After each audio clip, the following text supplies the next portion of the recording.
Hello and welcome to the Swim Brief. Got a very special podcast for you today. And I know I say that a lot, but we try a lot of different things here. One of the things I aim to do with the Swim Brief is provide stuff that you won't see or hear on other swimming podcasts. And I was doing a podcast a couple weeks ago with Trevor Gray. If you're watching the video version of this, you can see him on the other end, seated next to a couple of high school swimmers. And we were talking about the fact that he's launching a new coaching project. So we thought we would correct the mistake that we did with his own swimming, which was we should have at the outset of him trying to break some masters records, talked about what the plan was, and then evaluated it.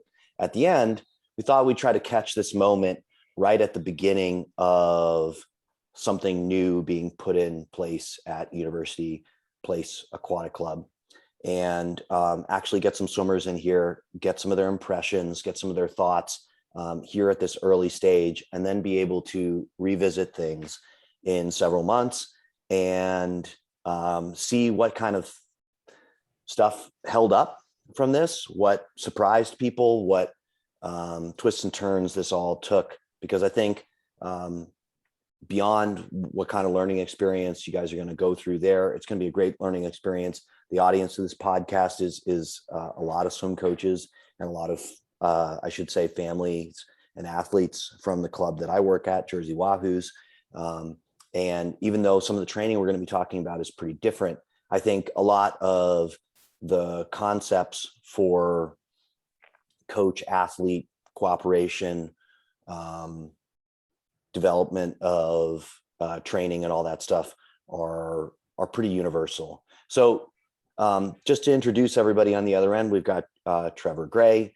Trevor, your title with University, because I know Aaron was here before we started recording. He's the head coach of University Place Aquatic Club. And what is your title again? So I'm senior coach here. You're senior coach. And we have— I work with 14 to 15 to 18 and college athletes as well. And we have Gabby here. Gabby, just give us like a age, year in high school, how long you've been swimming, what your favorite flavor of ice cream is. You don't have to do the ice cream, but the rest of it is good. Yeah, so I'm 17 years old. I'm a senior in high school. I go to Curtis Senior High School. I typically swim like sprint to mid-distance freestyle. Yep. And my favorite flavor of ice cream would be chocolate chip. I don't know. Okay. We're not accepting any answer but cookies and cream. I'm sorry. Okay, yeah, no, I understand. And by the way, Chris, Gabby is a state champion in the 200 freestyle just a couple weeks ago. Good, Yeah. Good to brag on her in case you won't mention that. Coach has to do that. Trudy, why don't you go ahead and introduce yourself as well? Yeah, I'm Trudy. I'm also 17 and a senior in high school. And I swim mainly backstroke, like 100 and 200, and then sometimes 100 free and 200 free. And then I don't know, my favorite flavor, it goes between chocolate and vanilla all the time, just the classics. Right. I like when it's really 75% Oreo cookie and then like just a little bit of ice cream really, but it's like the mushed, soft Oreo cookie basically. Nona's in Hingham, Massachusetts makes the best cookies and cream ice cream. That's a free plug for them, for all your Massachusetts listeners. All right, Trevor, just back up for us a little bit here and explain to how you came to be the senior coach and what your thoughts were before starting on what kind of project you wanted to launch there. Aaron approached me months ago, if not a year ago. Yeah. It was like mid-pandemic one. I think we're in, I don't know what phase we're in here. 3.0. Said, I think Omicron puts us in 3.0 maybe. Yeah. Yeah, 3.0, right. And he says, hey, what do you think if you were going to be senior coach? And I'm like, well, I really like my main job. I don't want to go back to full-time head coaching. He goes, no, I'm head coach. You would be senior coach. I'm like, oh. And I said, well, so I wouldn't have to work with the board or do meet entries, and I just come in and train the athletes and that's kind of it. And he goes, yeah, basically. I'm like, okay, well, let's keep talking then. And over the months, we had a few more conversations, and I said, okay, let's do this. And I'm on week 3 now, I think, just starting. And then go ahead.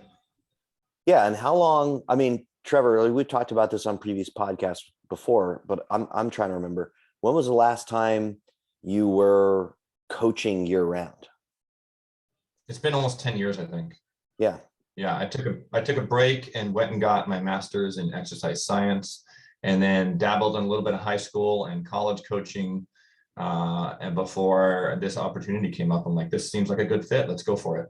Yeah. And you're still going to be teaching. You're still going to Yes. be a Professor Trevor. You're still going to have that part Yep. of your life. Absolutely. Yep. But you're also going to be training. And I know over the time, like you've always been kind of working on a draft and drafting and editing and drafting and editing the plan for what you were going to do if you were in this situation again. So where did you land, or what did you land on before you started this? So I've been planning this program for at least 6 years, if not a little bit longer. But when I went and legitimized my knowledge of human performance, because I thought I was a decent coach 10 years ago, and then I got burnt out in coaching, as a lot of us do. And I thought, let's go legitimize my knowledge of human performance. And in studying all that, I came across so much information that it became mind-boggling. And I thought, how is a coach supposed to optimize every single aspect of training for the optimum training stimulus? And I came to the conclusion that we can't. No coach in any sport is unable to optimize a training performance, which leads us to the conclusion that we're basically guessing on how to optimize any athlete's performance on any given day. Should we do 50s? Should we do 800s? Should we do 5 800s? Should we do 4 800s? Why don't we do 10 800s? We're really just guessing on the optimum stimulus for a group of 10, 20, 30, 40 swimmers. Yep. And then I'm like, okay, so we are really far away. And you've said it before, we're in the dark ages of coaching, right? We're really far away from optimizing any given athlete's performance. So if we don't know, if coaches don't know, is there anyone that knows how to optimize their own performance? And then I came across athlete-centered coaching, which suggests that, which is positive psychology, which is a part of, suggests that, well, what if it's the athlete who knows best? What if it's them who, if you tap into their instincts, they can tell the coach, like, this is what I need to do. And athlete-centered coaching states that, like, you should give the athlete a lot of autonomy in their training program and their racing program for any given meet. So I took that information and started formulating this plan. And yeah, here we are with this grand little experiment, which I've implemented with other teams before. Right. But this is probably the biggest scale that I've implemented this program. Yeah. And so you started 3 weeks ago. I assume there was a grand, I'm picturing you in a hotel ballroom, but of course you guys are all sitting in masks. So I'm sure there was like a Zoom meeting where all of this was introduced. Gabby, like when Trevor goes on about what he's going to do, what was your initial impression as you were listening to it as an athlete? Like, what did you think about what was to come? Were you excited? Were you like, Yeah. what is this?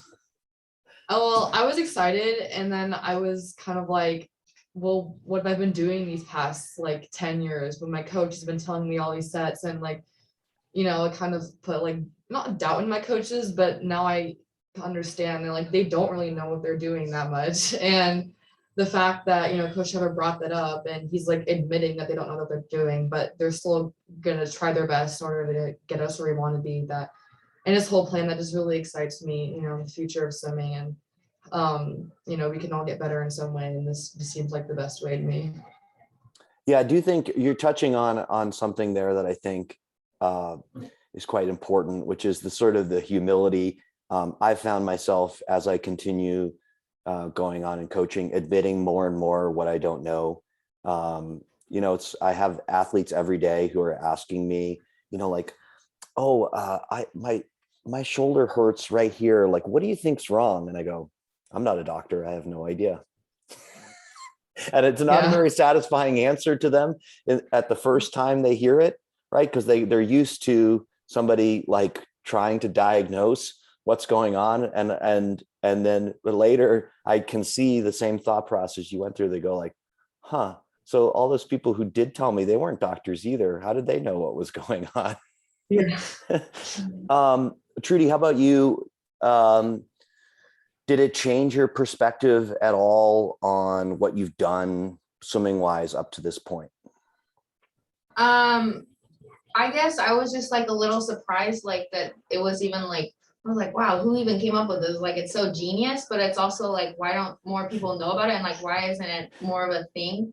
But it's also, I don't know, it made me look back on my past few years of swimming and be like, okay, like I know what I did like was good because obviously I got faster and I got better, but I feel like there was something lacking in the sense that I could have maybe like looking back, I could have had like these conversations with my coaches that would have like led to something different or something. I'm like, okay, I come into practice and I'm really feeling awful that day and I really had a horrible set and maybe I didn't need to do that kind of thing.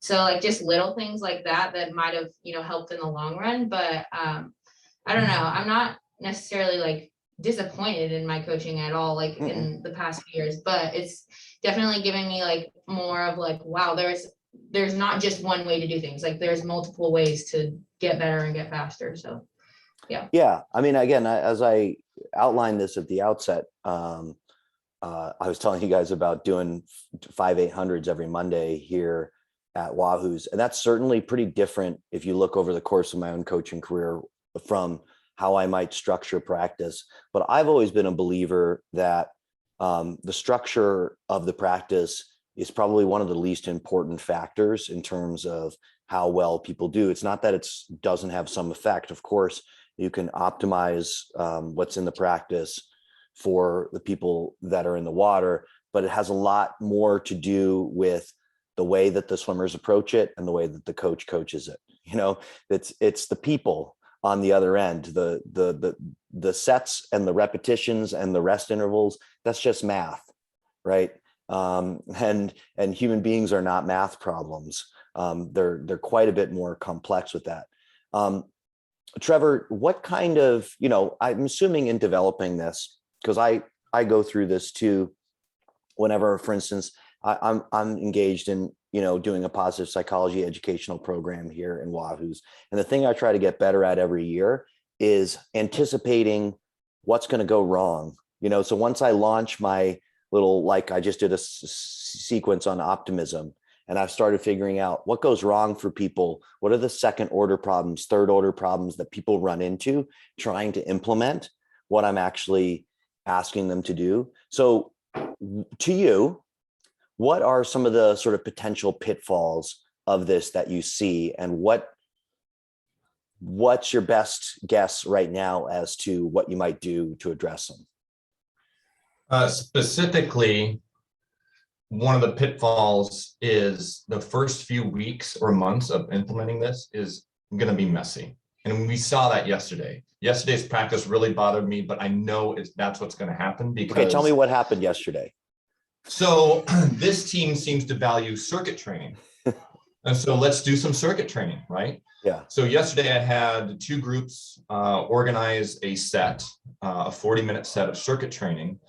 And when you say, sorry, I'm just going to interrupt you for a ton of questions because I think a lot of this is unfamiliar people. When you said the 2 groups organized, did they come up with the set that they were going to do? Yep, exactly. Okay, how did they do that? They sat down in groups and started writing it out, and whatever, let's see what they come up with.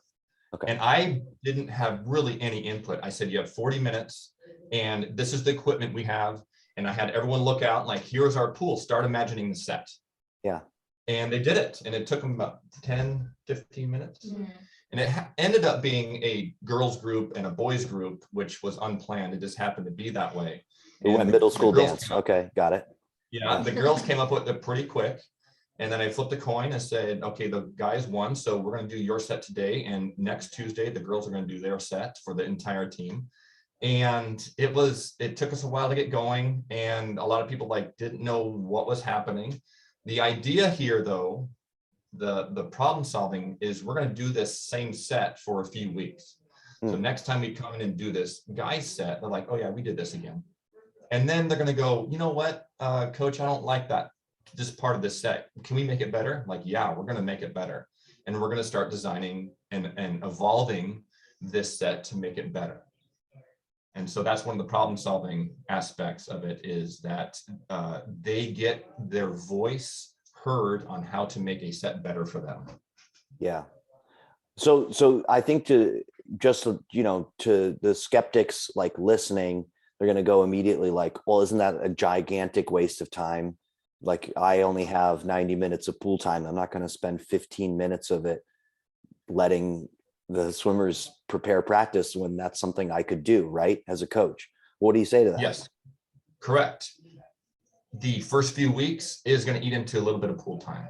However, as this program evolves and the swimmers understand what is happening and how it goes, that will go away, and they'll come in and know beforehand exactly what the set is going to be that day, which leads into a little bit of, I've talked to them about teleo anticipation, and teleo meaning the outcome, and anticipation, of course, is anticipation. So they're anticipating the outcome of the set. No more walking into the set like, what are we doing today? And the swimmers have no idea. An important aspect of this program is they have an idea weeks before they come into the pool what set they're going to do on any given day. And so with that knowledge beforehand, there will be no time wasted. We'll get in right away and they'll know what set's going on. And I'll go to Trudy. Trudy, what did you guys come up with? Like, what was the set? What did you guys do? Well, we did the boys set yesterday, but Oh, okay. Sorry, I think I got that flipped. Yeah, you're right. You told me you did the boys set, but what did you end up doing anyway? So we ended up doing like one part of it was like 4 stations of 10 minutes long, and one part of it was like a dry land circuit kind of thing, and then another part of it was sprint 25s with parachutes, and then a few more sprint 25s, and then another part of it was with the bands tied to the diving board, and you just like try to get as far as you can like with resistance. And then what was the last part? So we did body weight exercises, bands, med balls, and then parachutes. Yeah, med ball. So it was like a bunch of med ball exercises that we did on that. So it was a lot of dry land stuff, actually, not as much swimming, but it worked out fine that way. And Gabby, on a scale of 1 to 10, how much did you enjoy it? And what would you say prior to this shift was your average rating of a swim practice? I actually enjoyed it a lot. I think it was like an 8 for me, because like for me personally, I really enjoy resistance training and like drilling exercises that are like body weight focused and like help a lot for swimming for me personally. Yep. And like, I guess previous to this, honestly, from 1 to 10, like a 4. I usually did not enjoy swim practices, like on average. Yeah. Okay. So now now I'm really interested, because like, you're 17 years old, you've been swimming all this time. I don't know when you started, but I'm assuming it was probably 8, 9, 10 years ago or something like that, right? So how long had you been showing up to swim practice where it's a 4 out of 10 on the enjoyment scale, and why? Actually, it's been pretty recent. I think when quarantine started in March 2020, I had like not like peaked, but I was getting a lot faster. I was actually enjoying going to swim practice. And then during quarantine, I just lost like a lot of my motivation, and I would come to practice. I wouldn't really want to be there in the first place. And the certain sets I was given, I just had no motivation to do. I would like sit on the wall, I would complain. And and I kind of showed in meets as well. I wasn't dropping time, and then that like unmotivated myself even more. And I never really enjoyed we did. So part of it was you weren't enjoying the competitive success you wanted, and that had to bleed through to practice, because you're thinking like, I'm spending, I don't know, I'll get into this in a second, but I'm spending a lot of my free time doing this activity, and I'm not seeing that it's leading to anything that I want, right? Yeah, exactly. How much do you guys practice? I'll keep going here with Gabby. Right now, I think it's an hour and a half. So you have an hour and a half. 6 days a 6 week. days a week, yeah. So Mhm. 9 hours in the water. And then do you have a dry land component on top of that? I think that's a little later in the season. Right now I'm doing Okay. my own weightlifting. That's about like an hour and a half, like 2 times a week, 3 times a week. Yeah. Okay. Yeah, I'm going to be implementing a strength training program here in a few weeks. Great. Yeah. Okay. Any other pitfalls you anticipate, Trevor? I'm thinking like just in general, like how long do you expect this period to last where there's sort of some, I don't know, want to call it dead time, because there is some value to taking time. If there's a long-term payoff, there's some value in the short term to taking time from practice to plan sets and this kind of stuff. But how long do you anticipate it's going to take to sort of have a smoothly flowing, mostly used by swimming or swimming related exercises, 90 minutes? I believe that we will be a well-oiled machine by late January. And Okay. Here's how it's going to work. Swimmers will come in. I'll say, hey, what are you working on today? And they're like, I'm doing USRPT today. I'm like, great, go to lanes 1 and 2. What are you working on today? I'm going to do some peer coaching today. All right, you guys go to 3 and 4 if you're doing peer coaching. And then over here, I'm like, I'm going to do a kick set today. All right, you go over to lanes 5 and 6, and this group does a kick set. And then we'll probably have subgroups as well. And then they go do it. And then I walk around the deck, giving motivation and technique advice, and generally make sure that the practices are going well. So I expect that by late January, that's what's going to happen. Okay. And give me an overview, like how many lanes, you just sort of did it. Like, there's 8 lanes in the pool. How many swimmers? We have 6 lanes here at Curtis, Okay, but 6 we're lanes. also using the University of Puget Sound, which has 8 lanes on. By January, I hope we're there Tuesday right now. By January, I hope we're there by Tuesday and Thursday. Okay. So that we'll have more space to Yeah. have 3 groups, or maybe we have 8 lanes of people doing things. And it really gets detailed and geared towards each swimmer, what they need to do that day. And sorry, how many swimmers are in the water and on any given day? I think we have 20 now. Yeah, we have 20 now, and I'm guessing at the end of boys' high school season, which here in Washington ends in mid-February, we could have 30, 35, and I'm not even expecting 40 by April or May. And is that the general profile of somebody that would be on this team? Somebody who wants to train year round for swimming, but they're heavily invested in high school swimming. So when the high school swimming season is coming, that's their priority. Would that be a Actually, fair no. characterization? Okay. Like Gabby's going to play polo coming up here. Oh, This right. Yeah, program we were is talking about that designed- beforehand. This program is designed so that if you qualify for this group, you can come in and out during the season, and you'll know exactly what sets are going to be worked on, and you can incorporate in and out of the program as you see fit. So it's going to have people who, dedicated to club swimming 6 days a week. I'm doing 15 hours of training, including auxiliary training, or those who come 3 days a week. They have the skill to swim in this group, but they only want to train Monday, Wednesday, Friday, and they can come in this group and do that as well. So that actually has a lot of parallels with the group that I coach here at Wahoo's, because we have about 10 hours in the water and spread across 6 practices a week. And it is designed for kids that are going to come in and out a little bit due to high school swimming or due to playing another sport, or playing water polo. So it, probably very instructive. That's selfishly, now I'm going to get information for what I'm doing from all you guys. So that's fantastic. Trudy, when you look forward, like I asked Trevor, some of the pitfalls, do you have any fear? Like, is any part of this, because it's different, does it scare you in a way? I don't know. I'm mostly just excited to just start something new. I've been doing the same thing for so long that it's like, that gets mundane after a while. So it'll be exciting to change it up and like work on my sprinting, especially, which needs a lot of help. And I'm excited to, I don't know, really see what like my body needs and my own like swimming career like can help that. And I think for me personally, it's going to be good because I like being in control of like what's happening, and I like having like that sense of like, okay, I know what's going on, I know what I'm going to do, and I know what needs to happen in order to do well. So I think that'll be good for me. I think it might be harder for like my sister, who is like, not as self-motivated and doesn't know how to push herself as hard. And like, she's a great swimmer. She's super talented, probably way more than I am, but she doesn't actually have as much of a like, okay, I know what I need. And she's not as like in tap with that yet. So I think this will also help her to,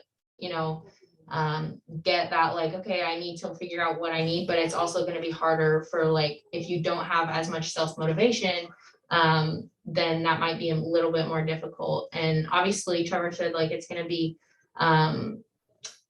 maybe a little bit messy the first few months because we're all figuring it out, but Yeah. I think eventually it'll be really cool to see what comes out of it, and I'm excited. Yeah, Trevor, I think Trudy brings up a great point that I think, again, the skeptics, and I'm playing the skeptic on this one, would ask, like, what do you do about that person who shows up and, they don't even necessarily want to show up to swim practice. And now you're going, well, not only, I know you don't want to be here, but like decide what you want to do for training. And they're like, Right. I mean, I Yeah. can anticipate if So- I did that with I have a healthy amount of swimmers in my group who would just look at me and go like, maybe I'll just sit here for 90 minutes. Yeah, exactly. Okay, so 2 points on that. One, the younger you are, the more direction you do need because Okay. you're less experienced. And so, yes, those younger swimmers like Trudy's sister needs more direction at that age. We can provide that. I can still easily go back to the old coaching style and write sets for any specific group that needs that. Right. I can absolutely do that. And I expect to be doing that. Another pitfall is with any program, whether you're a distance program or an athlete-centered program or a sprint program, you will have some people buy in. You will have some people who are mediocre interested, and you'll have some people who are like, I do not like this program at all, and I need to find another program. That's going to happen with any program that you go to. The idea here, though, is that we can still provide you with direction if you need that, or full autonomy if you need that, so that you can be some level of success. So that I hope to provide the range of opportunity for every single swimmer needed here on this club. Yeah, I think, I mean, you bring up a great point there in that, like, I think one of the pitfalls just for clubs in general is that sometimes you have an area and everybody's just trying to do a variation of the same thing, essentially, instead of offering a completely different product, basically, on the other end. And there's probably room for what you're doing and room for a place that, swims 20 hours a week and is really sort of has a really high standard for, attendance, and you can't show up to your high school swim practice and, et cetera, et cetera, et cetera. There's sort of probably room for both of those things in the same area, because not everybody wants either one. Right. Right. And we're providing both. We're providing all the above there. So give me a little bit more like forward looking. So if you say we're well-oiled machine by the end of January, how does this evolve, or how do you at least anticipate it evolving? Like, what are, if getting this to a stable sort of state at practice is step one, what's step two, what's step three? Like, what's the evolution of this? The next step is, because autonomy can be scary for coaches and parents, because some swimmers are going to go, I'm just going to sprint for the next few weeks or even months. So the next step is allowing the athlete to fail. When they go to swim meets, and they might be successful at first, but then they go to the next few swim meets and they will instinctually go, uh-oh, my endurance is trash. I need to do some more endurance. And I'll be like, yes, you do. But now you're ready to accept that and choose that endurance. And now you are going to do willingly the 8 500s or the 5 800s that we were talking about earlier. And because they're going to go, I need to do that kind of swimming because I want to be successful. So that choice, the evolution of choice will become more apparent to them. Yeah. And then eventually after that is they're dragging me along. They're like, Coach, when can we start doing morning practices? Or how do we get 2 hours in? Or let's do some more weightlifting. And then that's the ultimate goal, is that one of the ultimate goals is that they're dragging me along to help them out with their swimming career, instead of me or us coaches always going, okay, swimmers, let's go, and trying to motivate them and doing it that way. Aren't The you, next goal sorry, is that- let me just interrupt one more time. Aren't you scared though that like some swimmers and parents are just going to blame you? Like they're going to go to the meet Yeah, if they don't swim absolutely. well, and they're just going to go, well, it's Trevor and his stupid athlete-centered plan. That Yeah. doesn't work. You know, Yeah. like And that, that's I'm what I gonna would have to sit down with- anticipate if I were you. Yeah. Some people saying that. And part of that is communicating with parents beforehand and during and after the process of like, hey, here's how this is going to go. Your swimmer, if I was talking to a specific parent and I knew that they were not going to do well, I'd probably give them a heads up, like, hey, they're not going to do well, and it's going to be tears all weekend long, and they're going to come to you. Just heads up on that. Okay. And then they're going to go, well, why would you allow that to happen? And then I explain the process, and that failure is part of it, and we will learn and grow from this, a growth mindset, which actually I was so happy the other day because I talked about growth mindset to like an 11-year-old. And she's like, I got the book. I got Carol Dweck's book and I'm reading it. She goes, it's awesome. I'm like, yes, awesome on you. So eventually, yeah, it's telling parents like, hey, your swimmer is going to fail. Yeah. And after that is when the learning and the growing takes place. Yeah. So that's one of the things. The ultimate goal, number 2, is that they don't need me. Is that it's a Jason Lezak style of training, and you simply use me as a guide. They're like, here's the next 3 or 6 or 6 months of training. What do you think of this, Coach Trevor? And I'm going to look at it and go, yeah, but did you consider this or did you consider that? And they're like, no, but that's a good idea. Or yeah, I did consider that. I don't want to do that. I'm like, great, then don't do it. And then they implement the training program and I support them along the way. Yeah. Okay. All right. I just want to finish with this because I know we're coming up on our time deadline. I'm going to go back to Gabby. Anything that I haven't asked about that you sort of like you got noodling around in your mind about this that it might be worth revisiting in a few months?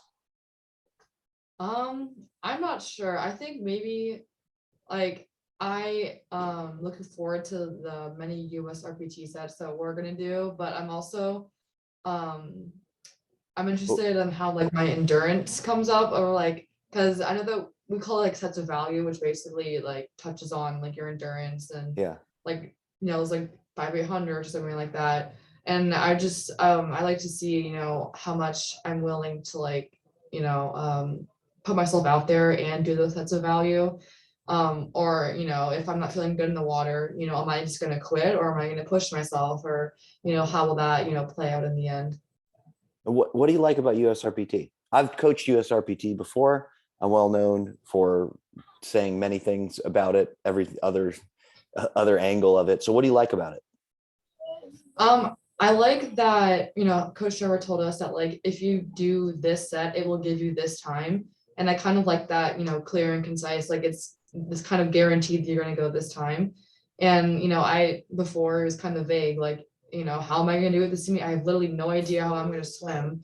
But now with these sets, I'm like, okay, if I can push myself to like hold this average, I know I'm gonna go this time, and it motivates me. I'm like, if I want to go 149, I have to go, this certain pace. And so I'm gonna push myself, and I'm gonna, hold this average for as long as I can. Yeah, believe it or not, Trevor, even in with as much as I've changed, I had a challenge set day yesterday, and our challenge set was 4 rounds of 1225s and then a couple hundreds recovery.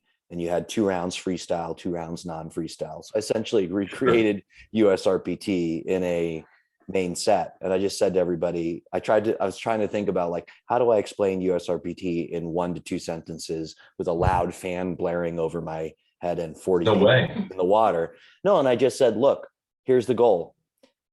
Take your goal 100 pace, divide it by 4. If you want to break a minute, you're going to go 14s. get as many 14s as you can. And if you get Yeah. 24 14s, I say you're on track to make your goal. If you get 3 or 4, you got a lot of work to do. That's it. Yeah. That's my I think that was explanation of USRPT. I think that was 6 sentences though. So you went over Ah, your come 2 on. sentences. Come on. It was one big run-on sentence. Gabby, one last question for you. I know you play water polo as well. Do you have plans? I know I'm going to ask you the horrible senior in high school question, but do you want to continue on in swimming or continue on in water polo in college? Yeah, so I've already actually committed to UC Davis for swimming, which Ooh. I'm really excited about. Yeah, the coach is amazing. He actually was coaching at UC Santa Barbara and then moved to Davis to be Yeah. near family. And he and I have talked, and our philosophies about swimming are like pretty much the exact same. And I think I'll maybe like introduce him to athletes that are coaching, see what he thinks about it. I think he'll like it a lot. But yeah, I am swimming in college. And I do enjoy water polo a lot, but I don't think I'd make it in college. Just more of like a side sport, and just during the season I'll obviously still swim and enjoy it for my senior year. And what about you, Trudy? Do you have plans to swim beyond this year? I've gone back and forth a lot the past few years, and I'm still in that like middle point of like, I don't know yet, just because I had a pretty sucky senior year season. So I don't know, that was kind of like a dampener on like, do I really want to do this for the next 4 years, or like, I don't know. So right now, at least 1 more year, I'm gonna try some like open water swimming next summer and see how I like that, and just try to change things up a little bit. And then I'm also gonna play polo and just stay in shape and that kind of stuff. But I don't know if I'm gonna actually do 4 more years of swimming, but at least another year. Okay. So, Well, that'll be good to Yeah. revisit. We'll find out when we revisit this, we'll find out has a change in stimulus rekindled that fire for you in swimming or not. I think that'd be a really important thing to examine. Anything else Trudy, you feel like has gone unmentioned in here? I want to give you your last chance because I gave it to Gabby as well. No, I'm like I said, I'm just excited to see, like, especially for my sprinting, like I know I have endurance right now. I know my endurance is solid.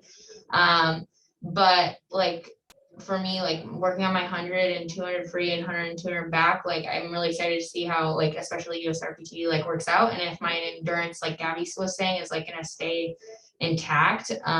Because that's the one thing I'm like, I don't know, like this is like something completely new, because obviously we're going to be doing a crap ton of sprinting, but am I going to, like Gabby said, have the motivation to continue to do those sets of value and like those long aerobic recovery sets and like those, more intense but like high endurance kind of stuff. So I don't know. We'll see. I guess we'll have to go back again in a few months and see if I'm like, still have that same amount of endurance as be able to finish like a 500 free or not. But yeah.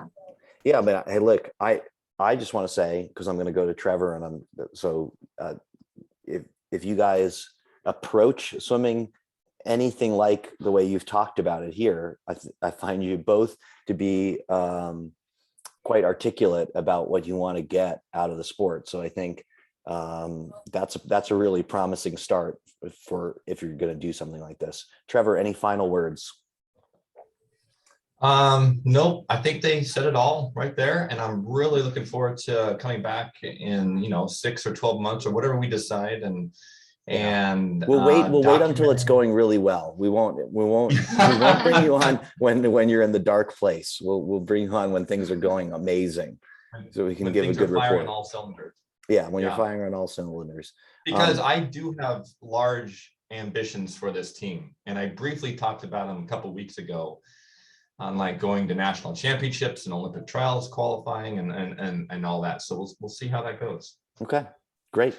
Yeah. Guys, thank you so much for being willing to do this, and I'll be cheering for you from here, from New Jersey, across the country. And thank you, Trevor. Thanks, Gabby. Thanks, Trudy, for everything you shared here, and look forward to revisiting this in a few months. All right. Thanks, Chris. Thank you.